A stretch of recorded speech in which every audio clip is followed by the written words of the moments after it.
Okay बच्चों, तो अभी तक हम लोग कुछ क्वेश्चंस को, कुछ प्रॉब्लम्स को बस सॉल्व कर रहे थे और कुछ अभी हमने क्वेश्चंस को समझा था। मेरा एक रिक्वेस्ट है, आप सभी लोग प्रॉब्लम्स को लिख करके वह सॉल्व करेंगे, भले वो कितना भी जी क्यों ना हो। सारे प्रॉब्लम्स को अभी हमें लिख करके सॉल्व करना है। ओके, ठीक है। तो अभी हम लोग जरा एक अगले प्रॉब्लम पर बढ़ते हैं। ठीक है, ओके, एक अगले क्वेश्चन की तरफ चलते हैं। और ये क्वेश्चन थोड़ा सा एक के बस सही क्वेश्चन है। ठीक है बच्चों, ओके। तो देखिएगा क्वेश्चन बच्चों कुछ ऐसा है कि एक स्क्वायर है ए बी सी डी, एक स्क्वायर है ए बी सी डी। इसके तीन कॉर्नर पर आइडेंटिकल चार्जेस रखे हुए हैं। ठीक है, तीन कॉर्नर कौन से? A D C. ए पर क्यू, डी पर क्यू और सी पर क्यू रखा हुआ। ए पर चार्ज क्यू, डी पर चार्ज क्यू और सी पर चार्ज क्यू रखा हुआ, और बी पर चार्ज नहीं रखा गया। ठीक है, इसका मतलब क्या हुआ कि एक स्क्वायर के तीन कॉर्नर पर आइडेंटिकल चार्ज रखे गए हैं और फोर्थ वाला चार्ज या फोर्थ वाला कॉर्नर फ्री है। फोर्थ वाला पर कोई भी चार्ज नहीं रखा गया, यहाँ पर चार्ज नहीं है। तो वो क्वेश्चन बच्चों क्या पूछ रहा है कि जहाँ पर चार्ज नहीं रखा गया, जैसे कि बी पर चार्ज नहीं रखा गया, तो बी पर इलेक्ट्रिक फील्ड का वैल्यू क्या होगा। तो क्वेश्चन में क्या पूछा जा रहा है? Find electric field at B. तो इस बी वाले पर इलेक्ट्रिक फील्ड का वैल्यू कितना होगा। ठीक है, आइडेंटिकल चार्ज रखे गए ए डी और सी पर।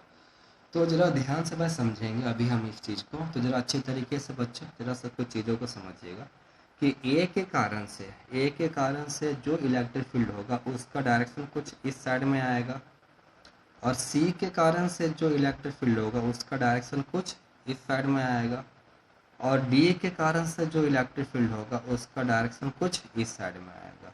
ठीक है, ओके।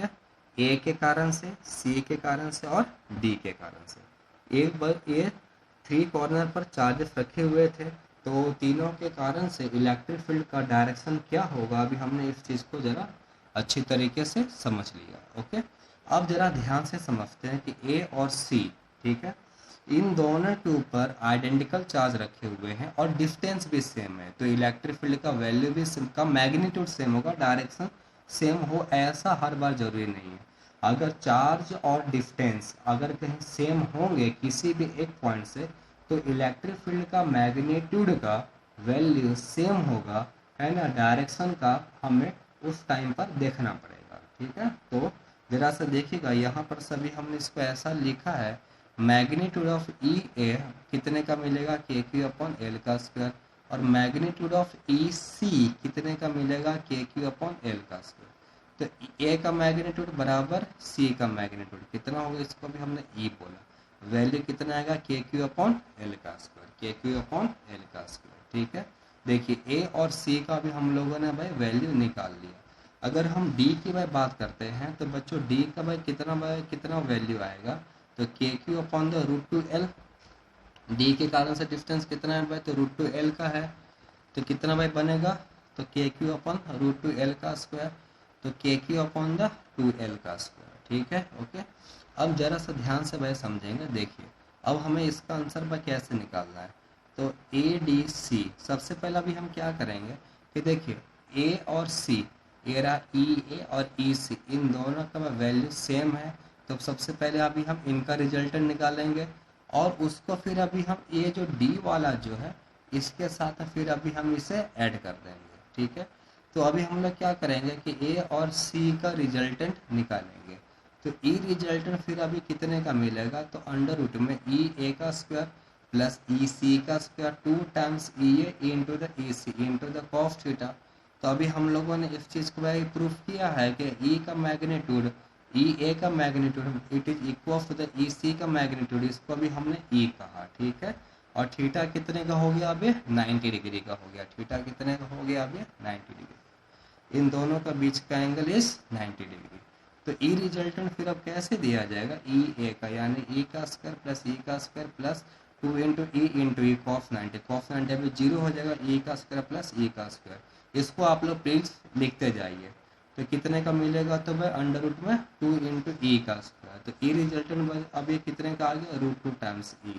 तो ई रिजल्टेंट कितने का भाई मिलेगा? तो अंडर रूट टू टाइम्स के क्यू अपॉन एल का स्क्वायर। लेकिन किसका, ये केवल ये आपका ए और सी का मिला, ये वाला ई रिजल्टेंट केवल आपका ए और सी का मिला, डी का भाई बाकी है।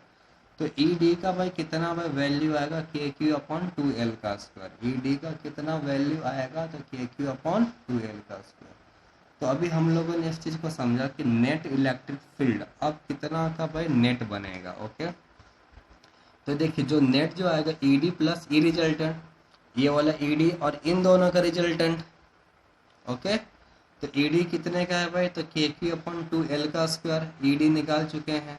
ई रिजल्टेंट कितने का है, रूट 2 टाइम्स के क्यू अपॉन एल का स्क्वायर। तो इसको फिर अब कैसे लिख सकते हैं, के क्यू अपॉन एल का स्क्वायर को भाई कॉमन लिया तो 1/2 plus under root 2।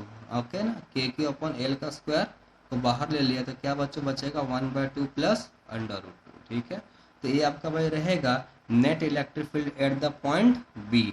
B point पर नेट इलेक्ट्रिक फील्ड कितने का आएगा, तो के क्यू अपॉन एल का स्क्वायर 1/2 प्लस अंडर रूट 2।